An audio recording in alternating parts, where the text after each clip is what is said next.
The ultimate arts in Elden Ring and Nightreign are a core component to every single character, but they're not going to make or break how good the character can be, because none of these are going to be that game breaking. The difference in power between like character skills and ultimate arts isn't really that large, but the trade-off for this is that the ultimate arts tend to actually have a pretty fast regeneration. I've played multiple games where I've had close to 30 different ultimate arts used in just one expedition, and even if it might not equate to much damage or much of a support role, they'll always end up having like an additional effect to make them even more powerful, especially when they're paired alongside certain types of relics. But for today, we are going to rank all 8 of them from worst to best based on how well they perform in solo and in multiplayer too.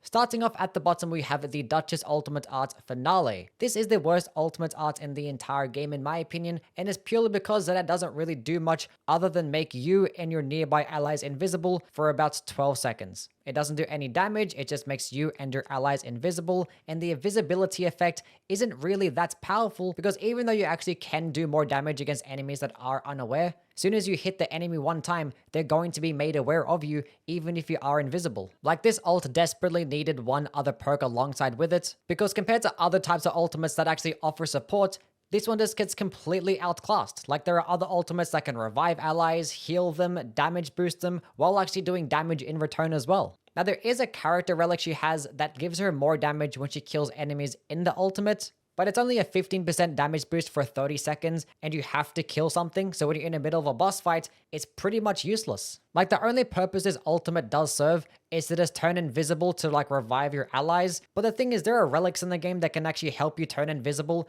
easier than your ultimates can, and there are other ultimates in the game that can revive allies way better than this thing can.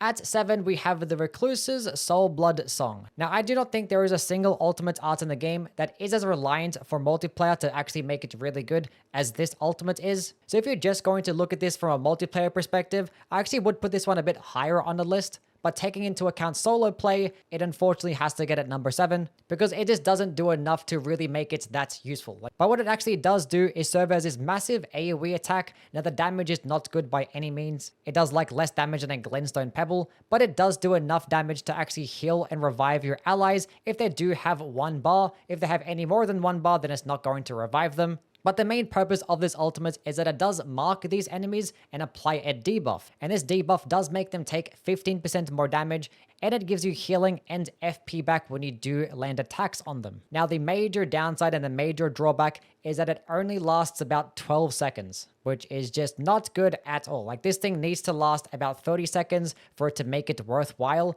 because there are not many circumstances to where I felt like I've really benefited of using it. Like there can be some times where like when your allies are out of healing or they're out of FP or you're fighting in the storm and it can come in clutch. But that's pretty much the extent of the ultimate art, is like it can come in clutch sometimes, and that's about it. She does also have some relics that can boost this ultimate art. One actually does give you another 15% damage boost for 30 seconds, but you do take some damage in return. And unfortunately, this buff does not extend to your allies. And there is another one that increases your maximum HP by 20%, and that one can also last 30 seconds. I don't think any of these are really that powerful, and I think there are other types of relics that she benefits off more, but it still does help a little bit. Number 6, we have the Raider ult Totem STELA. Now at this point, all the ultimates are actually pretty good. I'm not going to say many too bad things about them, but for the Raider's case, I think that Totem that he does spawn in is honestly more of a downside than it is a positive. Like in my dozens of hours playing this character, it has honestly hurt me more than it's helped. But to start off with the positives about this ult,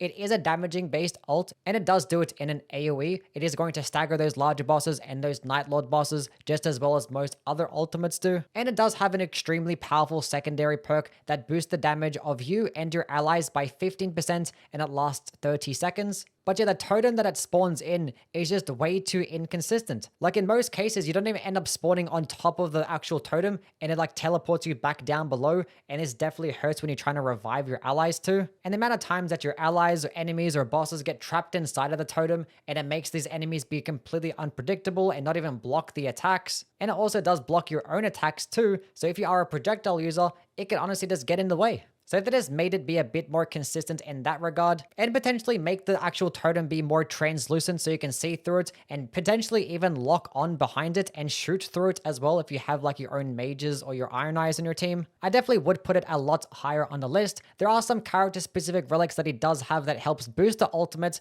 but it's not going to be that useful. Like there is one that gives you more poise when standing nearby it. There is one that gives you some health regen, only really going to be useful for trash mobs. And if you're using this ultimate near trash mobs, they're probably already dead. And there also is another one that actually extends the duration of the totem, which it does inherently extend the duration of the buff. It goes from about a 30 seconds buff to about a 45 seconds buff, but it also makes the totem to stay there for an additional 10 seconds, which as I've been mentioning, in most cases, it's just a downside that it stays there. Number 5, the Guardian ult Wings of Salvation. Now this is an extremely powerful ultimate for many reasons. It is a nice damaging ultimate, doesn't get as much as things like the Wilder or the Iron Eye, but it does get more than the Raider ult. It can completely revive your allies. Doesn't matter how many bars they need to get hit with, it is going to outright revive them completely. And this technically does have the fastest ultimate cooldown in the entire game, because every single time that you use it, it leaves you with about 20% of your ultimate left. So if you were to just use this ultimate for damage, staggering those larger bosses, or reviving your allies, you don't need to regenerate as much of your ultimate as you do for the other characters. Now the reason why it does leave it at about 20% is because you can hold onto the ultimate upon landing on the ground. And what this does do is extend the iframes, so you actually won't get hit the entire time or won't take any damage, but all of your other allies in close proximity will actually gain a damage negation boost as well. And there is a relic in the game that can also heal you and your allies the longer that you hold onto it. And it can pretty much heal your entire health bar. Like it is that good. So that's the reason why it gets into the A tier. It's like it's a quick cooldown, good damage, good at supports. Like there's not really much bad you can say about it. Number 4, the Revenant Ultimate Art Immortal March. Now, the reason why this gets into the top 4 is because it just does so many things that you just can't not put it in the top 4. To start off with, it completely revives all of your allies. Just like the Guardian, doesn't matter how many bars they have, it's just going to revive them no matter what. And the AoE of this goes like twice as far as the Guardians as well, so it can just revive at much further distances. And on top of that, it actually makes all allies that got hit with this particular ultimate art just immune to dying. So that means any single time that you got hit by an attack afterwards that would have drained your HP to 0, it just leaves you at 1 HP. And this effect does last about 15 seconds, and it will make you immune to status effects like Death Blight. But it doesn't just stop there, because it also extends to your spirit summons. They will actually become immortal, and it would actually make your spirit summons do a high damaging attack. For Sebastian, he does do this giant beam attack. Frederick does this insane spin to win. And then Helen does a bunch of these like repeating thrusting attacks with her thrusting sword. But just when you think I was done, nope, it doesn't stop there, because there is a particular relic that you can equip on the Revenant that gives you a Ghost Flame Explosion. And this Ghost Flame Explosion can actually do more damage than the Guardian ult and the Raider ultimate. Now the only downside of this is that it doesn't have that same stagger potential. You can't like stun lock or stagger those large Night Lord bosses like you can with the other ultimates. But the fact that it can do just as much damage in a massive wide AoE while doing all those other things that I mentioned, it's kind of just ridiculous. And there are even more relics out there that actually help boost your ultimate. It can actually completely heal your allies to full as well if you have the one that drains a bit of your health in return. There's also another one that gives your allies a 15% damage boost for the next 30 seconds upon using your ultimate, which synergizes perfectly with the fact that your spirit summons are forced to use this high damaging attack directly afterwards anyway. Like it does so many things and it does them all really well. The only reason why I'm not going to put it higher on the list is because it kind of forces you to use these other relic abilities just to make it better than some of these other ultimates in the game. Now getting into the top 3, I think every one of these are just completely interchangeable. Like I could make this exact same list tomorrow and have this number 3 spots be at number 1. Like that's how good all of these ones are. But yes, at number 3, I am going to go with the aspect of Crucible Beast ultimates, which you get from the Executor. Now I've heard some pretty wild and egregious takes talking about how the Executor ultimate is the worst in the game. And I think the reason that they say that is that throughout the duration of the ultimate art, you don't really have access to iframes, so certain types of boss combos can just completely melt you out of it. Which yes, it is definitely true. For certain boss combos, you can just straight up die, and this actually will down you as well, so you have to get revived. But the thing is, if you ever are in a situation where you feel like you're going to get melted by a boss, and you don't want to be stuck in this ultimate art for long, you can just cancel it. And better yet, you can just use the skill to cancel it as well. Like, let me just talk about how one way you can use this ultimate art. When you pop your ultimate, it like doubles your health bar and it gives you all of your health back. And then you go ahead and use the skill instantly. And this skill that you use when you're in this beast form that does this like big holy claw attack,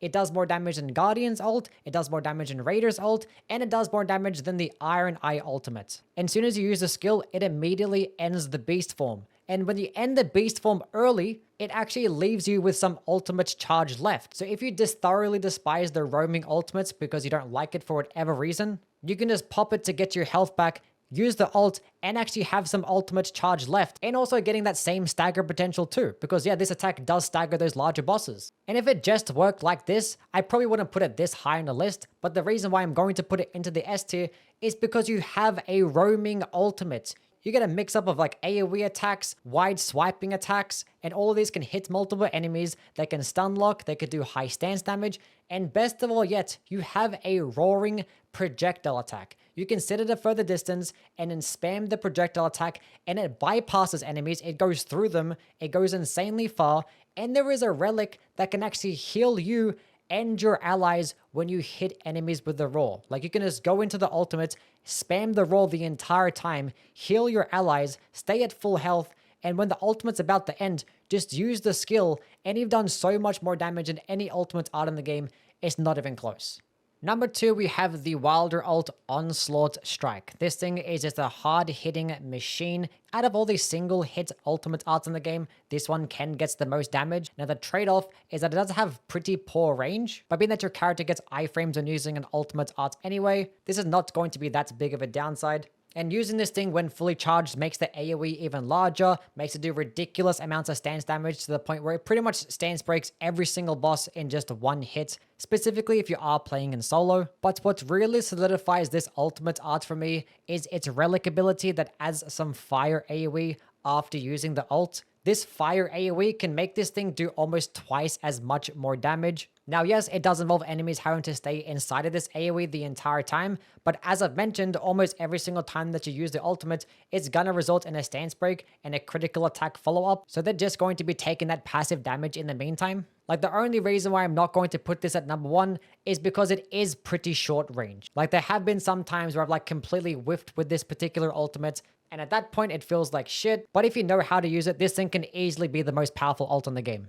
And that's number 1, we have the Iron Eye ult in single shot. When it does come to the best ultimate art in the game, this thing just ticks so many boxes. Like, yes, even though it doesn't get as much damage as the Wilder ult or the Executor ultimate, nor really do as much stance damage either, I think when it just comes to the ease of use and its damage potential, it just makes it be the best one, because it can do insane damage and more damage than some of these other ultimates in the game, but at an insane distance and in a massive AoE. Like, it can clear out entire rooms of trash mobs while hitting the boss all at the exact same time. And this synergizes perfectly with your marking skill and can help break it even earlier. And if you actually break the mark while hitting with the ultimate, it pretty much does more damage than almost everything else. You do also have the option to fully charge it as well. Now, fully charging it doesn't actually make it do any more damage, but it does give you some like directional control with it.